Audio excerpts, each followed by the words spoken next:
Le 7e art riposte enfin.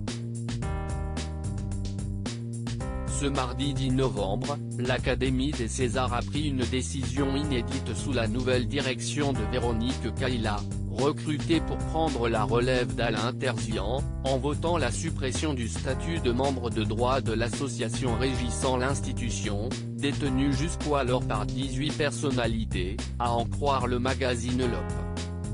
Parmi ces célébrités, le réalisateur franco-polonais Roman Polanski, accusé de viol par pas moins de 12 femmes pour des faits remontant, dansait jusque 1969. Une décision forte en symbole après le scandale de sa triple victoire lors de la dernière édition de la cérémonie des Césars, votée par une écrasante majorité de 134 voix au sein de l'institution. 6 voix se sont prononcées contre tandis que 15 individus ont préféré s'abstenir de tout vote. L'Académie a coupé les ponts avec d'autres personnages historiques, emblèmes d'une époque révolue, siégeant en raison de leurs titres et récompenses. Ainsi, si cette première réforme de la nouvelle ère des Césars n'a pas épargné Roman Polanski, elle marque aussi l'éviction immédiate des réalisateurs Costa Grava et Régis Warnier, des producteurs Alain Roca, Thomas Langman et Margaret Ménégo. Ils suivent ainsi le cinéaste Jean-Xavier de Lestrade et l'acteur Sam Carman qui ont démissionné en septembre 2020 lorsque l'Assemblée générale avait dévoilé ses membres. Accusé d'avoir fait barrage à la diversité au sein du comité, Alain Terzian a, lui aussi, été poussé vers la sortie de l'Académie des arts et techniques du cinéma, après avoir annoncé sa démission de la présidence au mois de février 2020, 2 semaines avant la cérémonie annuelle. Décision faisant suite à l'appel à une réforme en profondeur de 200 personnalités dans une tribune publiée dans les colonnes du journal Le Monde.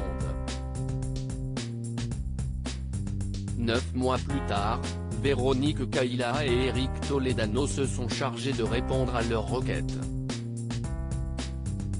Un séisme qui porte ses fruits poussé vers la sortie, Roman Polanski ne verra donc pas l'émergence d'une académie profondément paritaire.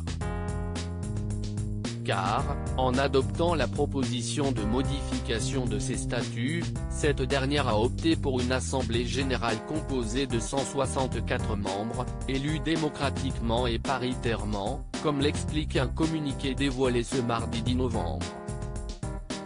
Ont ainsi été sélectionnés 82 femmes et 82 hommes. Un autre divorce pour le mari d'Emmanuelle Seigner, cible des associations féministes qui demandent justice pour ses accusatrices, alors qu'il a fui la justice américaine durant les années 1970. Après avoir tergiversé, et avoir tenté de faire de lui le président de la 42e édition de la cérémonie en 2017, plusieurs mois avant la vague #Méto, l'Académie des Césars a pris exemple sur son homologue des Oscars qui, elle, avait claqué la porte à Roman Polanski et Bill Cosby, en mai 2018.